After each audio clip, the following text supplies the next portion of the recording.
Imagine waking up one morning to find the massive, roaring river feeding your country simply runs dry. No missiles, no jets, just dust. This entire standoff traces back to 1960. With the help of the World Bank, India and Pakistan signed the Indus Water Treaty to divide a massive shared river system. India was assigned primary control over the three eastern rivers, the Ravi, Beas, and Sutlej. But the absolute lifeblood of Pakistan lies in the west. The treaty allocated the Indus, Jhelum, and Chenab almost entirely for Pakistan's use. For over 60 years, millions of people and nearly all the country's major farming regions have relied on this exact flow for their daily survival. Recently, after a spike in cross-border terrorism, India announced it is putting the 60-year treaty into abeyance, hitting pause on routine cooperation and information sharing. Pakistan immediately raised the alarm to the international community, warning that any disruption to flow would crash their agriculture, halt electricity generation, and cripple the broader economy. While panic spreads over the threat of an immediate drought, we have to look at the physical reality. Can India actually flip a switch and block these rivers today? Or is there a much slower, deeply calculated strategy playing out behind the scenes? The reality is, you can't simply cap a Himalayan river like a kitchen faucet.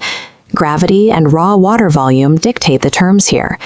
To physically fold back or divert millions of gallons of rushing water, a country has to spend years building enormous megadams, giant concrete reservoirs, and miles of intricate diversion canals.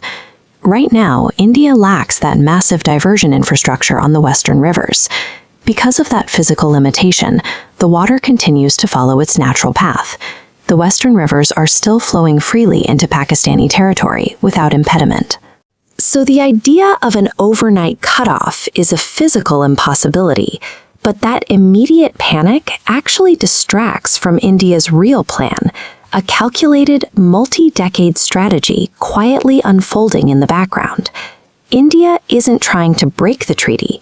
Instead, they are pushing its technical and legal limits to their absolute maximum through aggressive infrastructure development.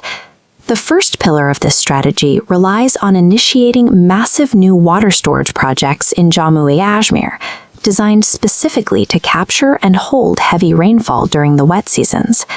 The second pillar focuses on rapidly expanding run-of-the-river hydropower.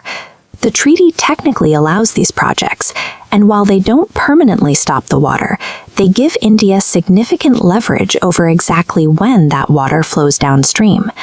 The third pillar is extreme efficiency. By upgrading local irrigation technology, India aims to use every single drop of its legally allotted share, effectively leaving zero surplus trickling over the border. Executing this is incredibly difficult.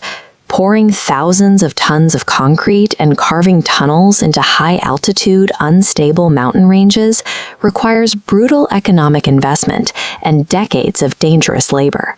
And then there is the compounding factor of climate change. With melting glaciers and shifting rainfall patterns, the baseline flow of these rivers is becoming highly unpredictable for everyone in the region. What India is building is a slow-motion siege.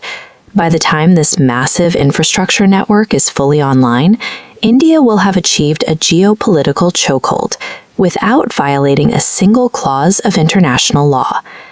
If we zoom out to the wider Asian continent, we see how elevation dictates absolute power. China sits at the very top of this geographical ladder, controlling key waterways like the Brahmaputra before they reach India. This position serves as a constant looming reminder to India of what happens when a rival controls the high ground. This elevation dynamic has rewritten the terms of how the Indus system is managed. What began in 1960 as a cooperative agreement has mutated into a legalized instrument of national security and diplomatic leverage. For Pakistan, this creates a grim daily reality. The nation must now survive under the perpetual anxiety of an upstream neighbor slowly tightening its infrastructural grip on their water supply. Today, we have entered the era of hydropolitics, where fresh water is now a primary weapon used in regional disputes. The next great wars over resources will not necessarily start with a sudden invasion. They will be fought over decades by pouring concrete, turning heavy turbines, and mastering the slow, relentless control of a liquid frontier.